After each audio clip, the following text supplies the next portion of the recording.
ശാസ്ത്രീയമായി ജലാശയങ്ങളെ ശുദ്ധീകരിക്കുന്നതിനായി നമ്മൾക്ക് bleaching പൗഡറോ chlorine ടാബ്ലറ്റുകളോ ഉപയോഗിക്കാം. ആരോഗ്യ പ്രവർത്തകർ നിങ്ങളെ സഹായിക്കാൻ ഇതിനോടൊപ്പം കൂടെയുണ്ട്. ഓരോ ആരോഗ്യ പ്രവർത്തകനും ആ ജലാശയത്തിൽ എത്രത്തോളം വെള്ളമുണ്ട് എന്ന് കണക്കാക്കി ആ വെള്ളത്തിന് ആവശ്യമായ ബ്ലീച്ചിങ് പൗഡർ അല്ലെങ്കിൽ ക്ലോറിൻ ടാബ്ലറ്റ് എത്രയാണെന്ന് തിട്ടപ്പെടുത്തി ശാസ്ത്രീയമായി തന്നെ ഈ ജലാശയങ്ങൾ ശുദ്ധീകരിക്കുന്ന പ്രക്രിയ നിങ്ങൾക്ക് പറഞ്ഞു തരികയും ചെയ്യും. വെള്ളത്തിലൂടെ പകരുന്ന രോഗങ്ങളായ വയറിളക്കം, cholera, typhoid, hepatitis A, E, amoebic meningo encephalitis തുടങ്ങിയവയെ പ്രതിരോധിക്കുന്നതിനായി ജലസ്രോതസ്സുകൾ കൃത്യമായ ഇടവേളകളിൽ ക്ലോറിനേഷൻ നടത്തേണ്ടതുണ്ട്. വെള്ളത്തിന്റെ അളവിനനുസരിച്ച് ബ്ലീച്ചിംഗ് പൗഡർ അല്ലെങ്കിൽ ക്ലോറിൻ ഗുളികകൾ കൃത്യമായ അളവിൽ ഉപയോഗിച്ച് ശാസ്ത്രീയമായി ക്ലോറിനേഷൻ നടത്തിയാൽ മാത്രമേ രോഗാണുക്കൾ നശിക്കുകയുള്ളൂ. മാത്രമല്ല, കൃത്യമായ അളവിൽ ശാസ്ത്രീയമായി ക്ലോറിനേറ്റ് ചെയ്തുപയോഗിക്കുന്ന വെള്ളത്തിന് രുചി വ്യത്യാസമോ മണമോ അനുഭവപ്പെടുകയില്ല. ജലസ്രോതസ്സുകൾ എങ്ങനെ ശാസ്ത്രീയമായി ക്ലോറിനേറ്റ് ചെയ്യാമെന്ന് നമുക്ക് നോക്കാം. ക്ലോറിനേഷൻ ചെയ്യുന്നതിന് മുൻപ് കിണറിലെ വെള്ളത്തിന്റെ അളവ് കൃത്യമായി കണക്കാക്കണം. അങ്ങനെ ചെയ്തില്ലെങ്കിൽ അണുനശീകരണം ഫലപ്രദമാകില്ല.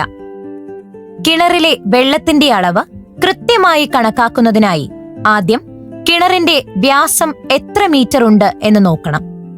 അതിനായി കിണറിന്റെ മുകൾ ഭാഗത്തെ റിങ്ങിന്റെ നടുഭാഗത്തുകൂടി ഒരറ്റത്തു നിന്നും മറ്റേ അറ്റം വരെ എത്ര നീളമുണ്ടെന്ന് അളന്നെടുക്കുക. അതാണ് കിണറിന്റെ വ്യാസം. ഇതിന്റെ പകുതിയാണ് ആരം അല്ലെങ്കിൽ റേഡിയസ്. അതോടൊപ്പം വെള്ളത്തിന്റെ ആഴം എത്ര മീറ്റർ ഉണ്ട് എന്നും അളന്നെടുക്കുക.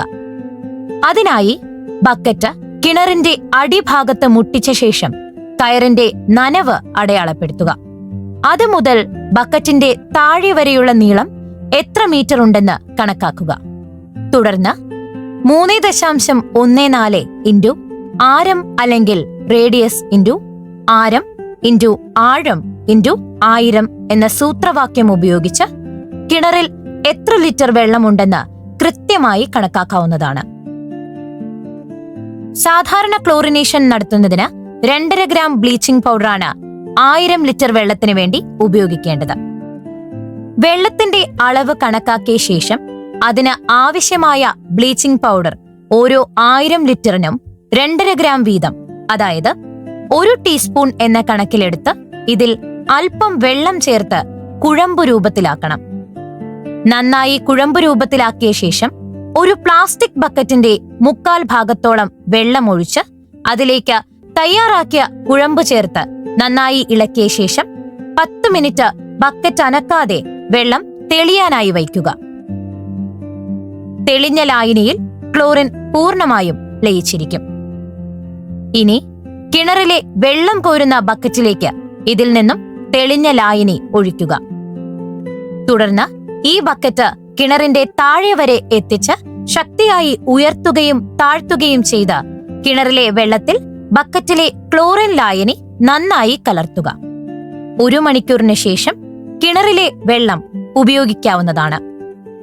ക്ലോറിനേറ്റ് ചെയ്ത വെള്ളമാണെങ്കിലും കുടിക്കുന്നതിനായി തിളപ്പിച്ചാറിയ ശേഷം മാത്രം ഉപയോഗിക്കുക.